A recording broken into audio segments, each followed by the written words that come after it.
Not so steep. You line of fire. P1, affirmative, 39. Assalamualaikum, jumpa lagi di channel ini. Apa kabar para pecinta film? Semoga senantiasa dalam keadaan sehat, dijauhkan dari penyakit dan segala musibah. Nah, para pecinta film, kali ini saya akan membawakan alur cerita film tahun 2021 berjudul Blood Red Sky. Kisahnya tak hanya menampilkan keganasan vampir, tapi insiden menegangkan dari sebuah pembajakan pesawat juga ditampilkan di film ini. Dikisahkan seorang perempuan bernama Najah dan putranya bernama Ilyas sedang berpergian dengan pesawat menuju New York. Najah ingin pergi ke Amerika Serikat untuk bertemu dengan seorang dokter yang kabarnya bisa menyembuhkan penyakit yang dideritanya selama ini. Namun di pesawat ternyata terjadi sebuah insiden pembajakan. Lantas bagaimana kisahnya? Tonton alur cerita filmnya sampai habis. Jangan lupa subscribe. Ini dia film Blood Red Sky.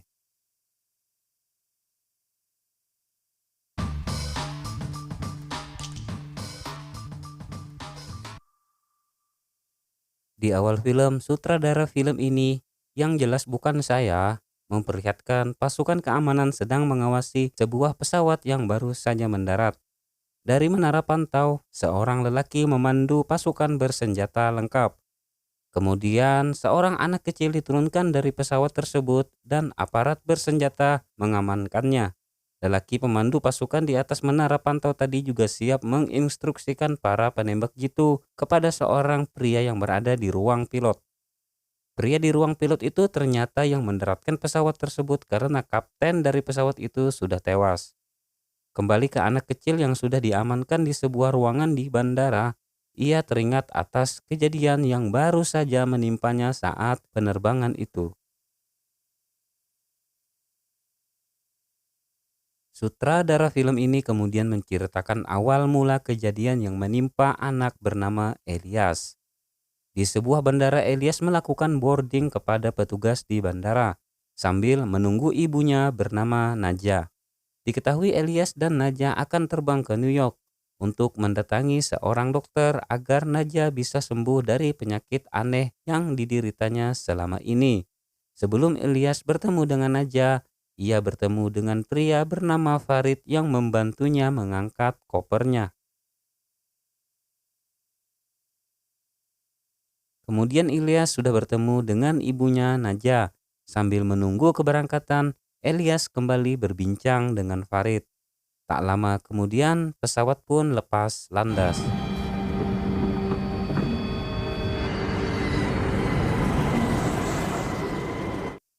Sejumlah penumpang terlihat menikmati penerbangannya dengan nyaman. Begitu juga dengan Najah. Ia mengambil buku diarinya dan teringat saat perjalanan dengan suaminya bernama Nikolai. Ilyas saat itu masih bayi. Di tengah perjalanan mobil mereka tiba-tiba mogok.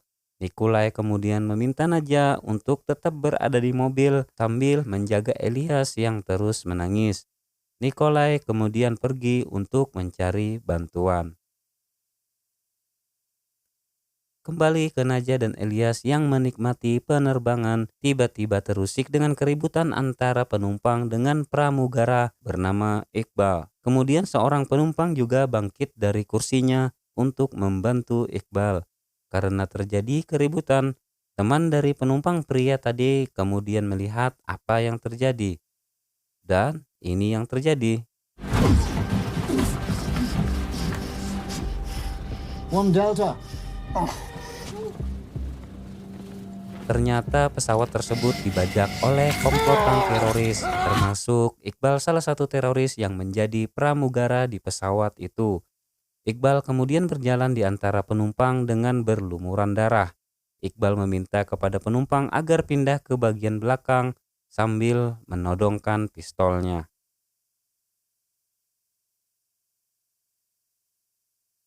Teroris lainnya yang bekerja sama atas pembajakan pesawat tersebut adalah kopilot yang juga sudah meracuni pilotnya. Salah satu teroris bernama Yuri kemudian memutuskan navigasi pesawat agar tidak terlacak oleh petugas di bandara. Yuri juga meriset kotak hitam yang ada di dalam pesawat tersebut. Di ruang kokpit, pimpinan dari teroris tersebut kemudian mengumumkan kepada penumpang kalau pesawat itu sudah dibajak. Ia meminta kepada seluruh penumpang agar tetap tenang dan mereka hanya meminta uang. Kopilot kemudian mengubah rute penerbangan tersebut.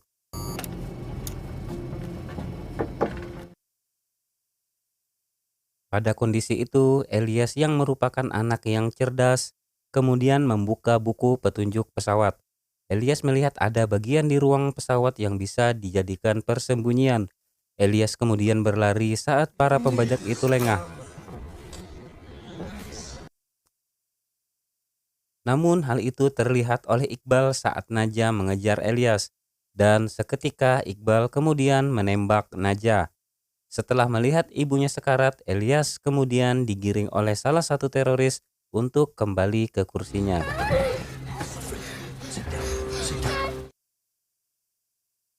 Kemudian Iqbal mengamati obat-obatan yang dibawa oleh Najah. Sementara Najah yang belum mati kembali teringat saat melakukan perjalanan bersama Najah di tengah hujan salju. Najah yang sudah terlalu lama menunggu Nikolai kemudian menggendong Elias dan memutuskan untuk mencari suaminya tersebut. Setelah berjalan cukup jauh dari mobilnya, Najah menemukan sebuah rumah. Di situ Najah juga melihat ada bercak darah bercampur dengan salju. Karena penasaran, Najah kemudian mengikuti dari mana asal bercak darah tersebut. Di tempat itu Najah diserang oleh vampir. Ia berusaha melawan dan juga melihat suaminya Nikolai sudah tewas. Dengan susah payah Najah sambil menggendong Elias akhirnya digigit oleh vampir tersebut. Vampir itu kemudian lari karena takut melihat matahari yang sudah terbit. Kembali ke pesawat, Najah kemudian tersadar dan peluru yang bersarang di tubuhnya belum membuat Najah tewas. Tak jauh dari Najah terbaring, ia melihat sebuah pintu di lantai menuju palka pesawat. Najah kemudian merangkak pelan-pelan dan masuk ke dalam palka tersebut untuk bersembunyi. Tak lama kemudian, anggota teroris juga masuk ke bagian palka tersebut dan memeriksa seluruh muatan di palka itu, termasuk melihat cairan bahan peledak. Teroris itu kemudian mendengar suara anak anjing. Karena penasaran, teroris itu kemudian memeriksanya. Dan alangkah terkejutnya para teroris ini setelah melihat Najah memakan anak anjing tersebut. Dan ini yang terjadi.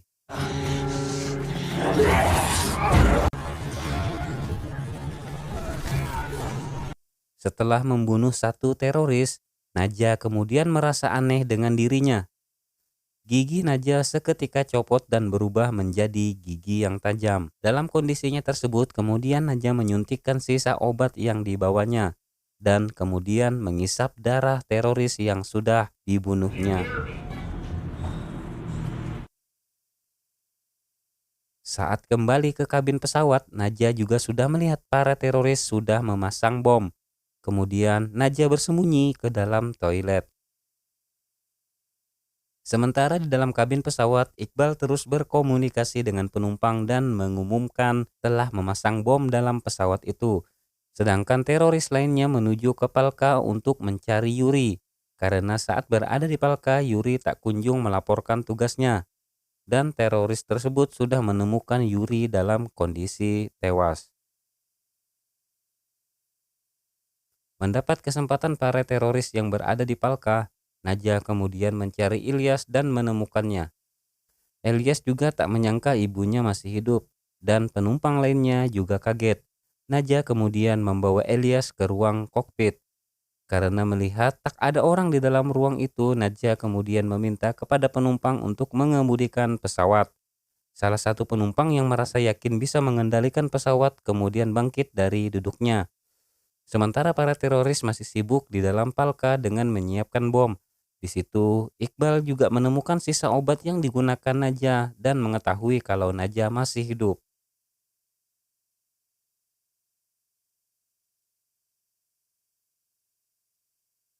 Kemudian para teroris mencari Najah karena takut menjadi ancaman bagi mereka hingga misi mereka gagal. Setelah mengetahui keberadaan Najah di ruang pilot, Para teroris mengancam akan membunuh satu persatu para penumpang jika Najah tak membuka pintu kokpit tersebut. Akan tetapi Najah tak memperdulikan ancaman itu dan meminta kepada pemuda yang membawa pesawat itu kembali ke jalur penerbangan.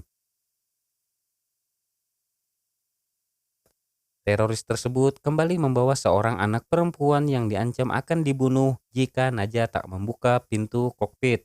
Dan ini yang terjadi.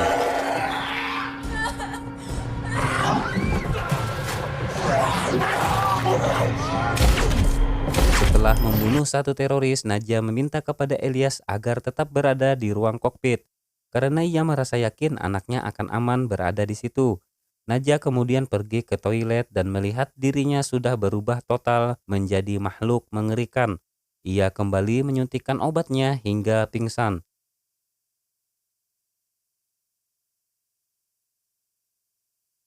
Kemudian Iqbal penasaran kepada Najah. Ia kemudian menggeledah tas Najah dan menemukan buku diarinya dan mengetahui kalau Najah adalah seorang vampir yang haus darah.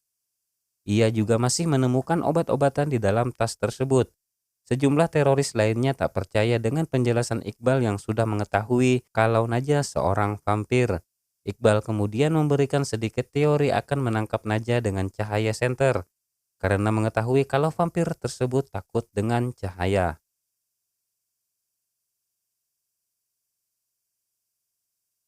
Berpindah ke Elias yang ada di dalam kokpit, ia melihat melalui CCTV pergerakan para teroris yang mencari ibunya untuk dibunuh. Elias kemudian keluar dari ruang kokpit dan menemukan sebilah pisau untuk mencongkel pintu toilet tersebut. Kemudian Elias menyeret ibunya yang masih lemah. Usaha Elias ternyata diketahui oleh para teroris. Iqbal yang sudah menyiapkan senter tadi kemudian mengarahkan cahaya senternya ke wajah Najah yang membuat Najah takut dan lemah.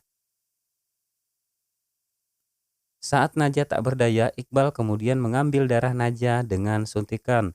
Kemudian Iqbal akan membunuh Najah. Tiba-tiba Elias datang menodongkan pistol ke arah Iqbal. Dengan perlahan Iqbal mendekati Elias. Saat merampas pistol itu dari tangan Elias, pistol tersebut meletus dan mengenai kaca samping pesawat.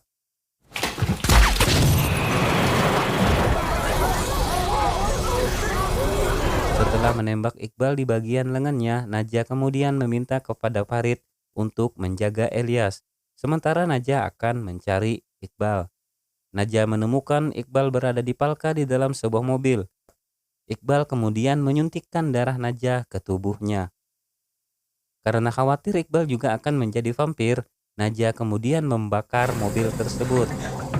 Pilot dadakan tadi kemudian mengetahui ada kebakaran di palka. Kemudian menyalakan alat pemadam otomatis sehingga api tersebut padam.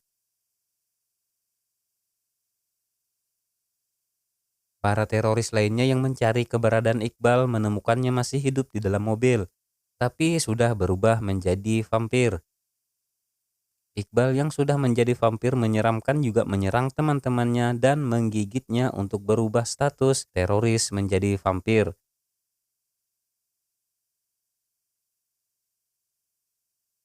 Sementara di dalam kabin pesawat, para penumpang yang melihat kondisi Najah kemudian panik dan berhamburan menyelamatkan diri karena merasa takut.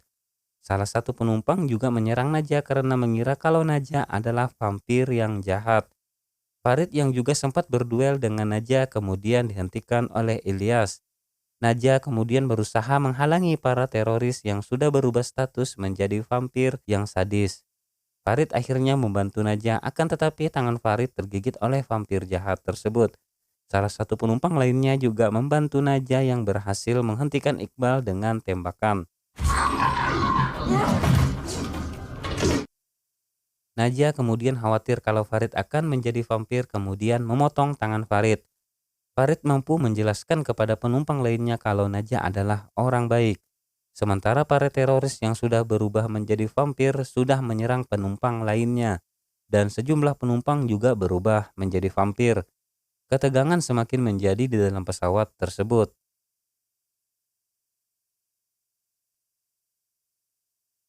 Kemudian Najah, Elias dan Farid kembali ke ruang kokpit untuk mengendalikan pesawat. Naja juga mengamankan salah satu teroris yang tidak berubah menjadi vampir. Teroris tadi adalah si kopilot. Karena takut dengan Naja, kopilot kemudian mengendalikan pesawat. Kopilot tadi mengatakan kepada Najah agar segera mengambil pengendali waktu agar bom yang sudah mereka pasang tidak meledak. Karena jalur di bagian kokpit untuk menuju ke ruang kargo di mana pengendali waktu bom itu berada tak bisa dilewati oleh orang dewasa. Elias kemudian langsung memberanikan diri masuk ke jalur tersebut.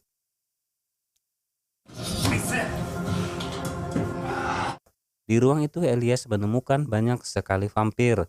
Karena membawa senter, Elias masih bisa mengatasinya. Elias kemudian menemukan pengendali waktu bom tersebut, yang ternyata merupakan sebuah ponsel dari teroris yang dibunuh Najah. Saat Elias ingin kembali ke ruang kokpit, salah satu penumpang yang berubah menjadi vampir menyerang Elias dan senternya terjatuh. Elias kemudian bersembunyi di bawah mobil dan hal itu diketahui oleh si vampir Iqbal. Karena nyawa anaknya terancam, Najah kemudian ingin membantu Elias. Namun kopilot si teroris tadi khawatir jika pintu kokpit dibuka, vampir yang berada di luar akan masuk dan menyerang mereka. Seketika itu, Najah langsung menggigit leher si kopilot dan keluar dari pintu kokpit. Vampir yang berada di luar ternyata takut dengan Najah. Pertarungan Najah dengan Iqbal pun terjadi. Najah sempat kalah dengan Iqbal. Akan tetapi Elias berhasil mengalihkan perhatian Iqbal. Elias yang cerdas ini menggiring Iqbal ke dinding pesawat yang sudah terpasang bom. Kemudian dengan ponsel pengendali waktu itu Elias meledakkannya. Melihat kesempatan bagian belakang pesawat terbuka akibat ledakan bom tadi, Najah yang sudah terkulai lemah berusaha mendorong Iqbal agar terjatuh dari pesawat. Akan tetapi Iqbal belum jatuh karena berpegangan pada tali. Iqbal kemudian masuk dan menangkap kaki Elias. Farid yang melihat kejadian itu melalui CCTV di dalam kokpit memberanikan diri mengendalikan pesawat tersebut dan mengarahkan pesawat itu ke arah sinar matahari agar Iqbal terkena cahaya, dan ini yang terjadi. Elias kemudian mendekati ibunya yang sudah tak berdaya. Ia lalu melukai tangannya agar Najah mendapat asupan darah dan akhirnya Najah bangun. Elias mencoba mendekati ibunya, namun Najah melarangnya karena khawatir akan terjadi sesuatu. Film kemudian kembali saat Elias sudah diamankan di ruang bandara bersama polisi. Elias menjelaskan kalau Farid yang masih ada di ruang kokpit bukanlah teroris. Ia juga menjelaskan agar menyelamatkan Farid karena masih banyak vampir di dalam pesawat itu sebelum matahari terbenam. Akan tetapi polisi tidak percaya dan memberikan suntikan penenang kepada Elias. Saat Elias tersadar akan dibawa ke rumah sakit, ia keluar dari mobil ambulan dan mendatangi pesawat tersebut untuk menemui Farid.